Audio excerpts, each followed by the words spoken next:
Imagine que tu souhaites regarder un film. Tu vas voir les bandes d'annonces. On est d'accord que si la bande d'annonce n'est pas accrocheuse, si la bande d'annonce ne t'interpelle pas, qu'elle ne te donne pas envie d'en découvrir plus, tu ne vas pas regarder le film. Dans le pire des cas, tu vas regarder 2 minutes du film et s'il ne te plaît pas, tu vas quitter le film et tu vas en regarder un autre. De la même manière, si ta biographie Instagram n'est pas percutante, si elle ne capte pas l'attention dès le premier coup d'œil, elle ne donnera pas envie aux visiteurs de rester sur ton profil Instagram, d'en découvrir davantage. C'est pour cette raison que je vais t'expliquer dans cette vidéo comment créer une biographie Instagram qui attire l'œil et qui intrigue. Il faut savoir qu'il y a 3 éléments très importants à prendre en compte lorsque tu souhaites faire ta biographie Instagram. Le premier élément, c'est ta promesse. Pour ça, tu peux aborder 3 approches différentes. La première approche, c'est de dire ce que tu fais, pour qui tu le fais, sans dire comment tu le fais. Je m'explique. Tu vas dire qui tu es,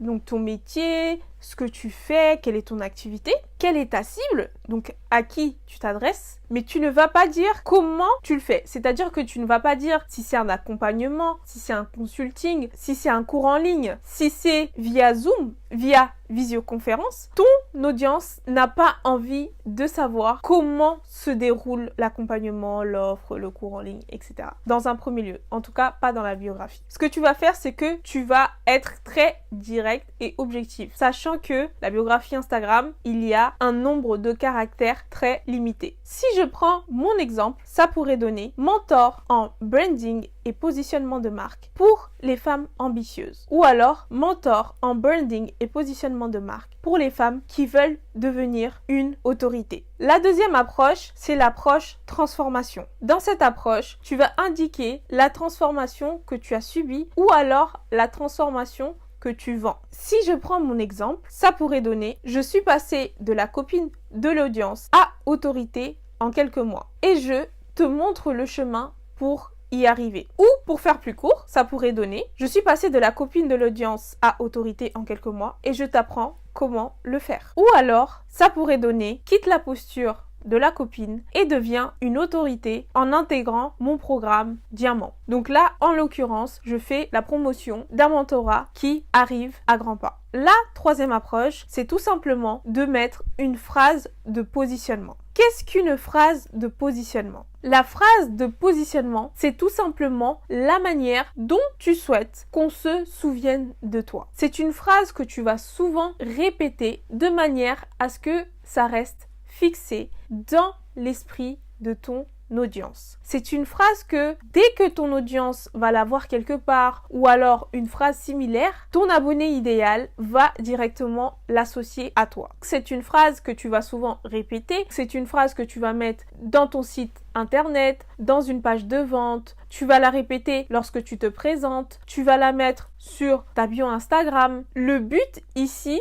c'est vraiment de fixer ton positionnement, comment est-ce que tu souhaites être perçu par ton audience et de le répéter plusieurs fois pour que vraiment ça reste fixé. Il faut savoir que les phrases de positionnement, il y en a plusieurs. Moi par exemple, j'ai plusieurs phrases de positionnement. Mais là, l'idéal, c'est de choisir une phrase de positionnement dans laquelle on peut deviner ton métier ou ton activité ou ce que tu fais. Si je prends mon exemple, ça donnerait « Je ne fais pas de post, je crée des stratégies. Ici, tu ne lances pas une entreprise, tu construis une marque. La businesswoman, d'abord, le business ensuite. » Ou alors, devient la première option dans l'esprit de ton client. Une fois que tu as choisi quel type d'approche tu vas mettre dans ta promesse, tu vas passer au résultat. Donc là, c'est vraiment une ligne d'autorité. Et on aime bien les marqueurs d'autorité ici. Les résultats, ça peut être un chiffre d'affaires que tu as réalisé. Ça peut être un chiffre d'affaires de tes clients. Ça peut être des années d'expérience. Ça peut être un diplôme ou une certification que tu as obtenue. Ça peut être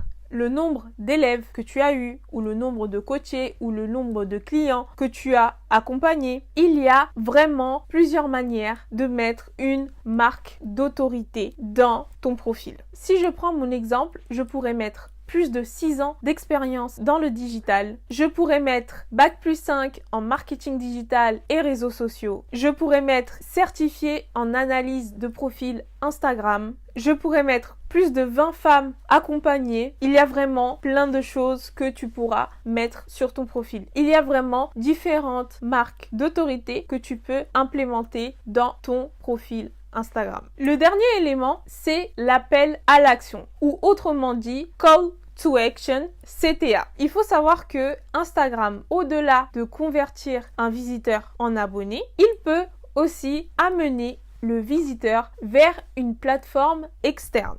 Tu peux directement vendre un produit ou un service ou alors récolter des emails, renvoyer vers un produit gratuit, renvoyer vers ton site, renvoyer vers ton WhatsApp Business ou alors renvoyer vers ton équipe support. Un appel à l'action efficace doit être clair sur ce qui arrive après, être concis, direct et simple. Si je prends mon exemple, donc là c'est pas l'appel à l'action, je vais vous montrer ce que j'ai mis avant, c'est ma bio complète, ce que j'ai mis avant. Je présente mon événement, donc je dis événement présentiel à Paris, 2 points, devenir une femme entrepreneur à succès en 2024 et l'appel à l'action, je mets prends ton billet dès maintenant. L'appel à l'action c'est prends ton billet dès maintenant, mais avant ça, il faut évidemment que j'explique prends ton billet. Pourquoi? Parce que si je mets juste prends ton billet, la personne ne saura pas pourquoi. Et le fait que je dise que c'est un événement présentiel, c'est très important parce que la personne, elle peut se dire que c'est juste un événement en ligne, par exemple. Alors que si je mets présentiel, la personne saura que c'est un événement présentiel. Et si je n'avais pas précisé que c'était un événement, la personne pourrait se dire, en fait, c'est juste une immersion. La personne serait un peu confuse. Elle saura pas ce que c'est réellement. Et si j'avais juste mis événement présentiel, la personne, elle se serait dit, ça parle de quoi? Enfin, pourquoi je devrais m'inscrire, etc. Donc c'est très important que ça soit très clair et direct pour que la personne comprenne et qu'elle veuille cliquer sur le lien. D'ailleurs, si tu regardes cette vidéo et que tu n'as pas encore pris ton billet pour l'événement qui arrive le 20 avril 2024, devenir une femme entrepreneur à succès, je t'invite à le faire dès maintenant. Ce sera un événement présentiel très spécial au plein cœur de Paris. Ce sera un événement dédié à la communauté de femmes entrepreneurs de la diaspora. Ce sera l'opportunité géniale pour toi de faire du networking, de vivre une expérience unique et d'accéder au cerveau rempli de connaissances de femmes ambitieuses comme toi. Je serai l'une des intervenantes à cet événement. Donc si tu souhaites me rencontrer en présentiel, en face-to-face, cette année, je t'invite à prendre ton billet dès maintenant. Prends ton billet en cliquant sur le lien qui est dans cette description YouTube. J'espère que cette vidéo a pu te donner toutes les clés pour que tu puisses construire une biographie attrayante, désirable, comme la femme que tu es, comme la marque que tu es. Et sur ce, on se dit à la prochaine vidéo.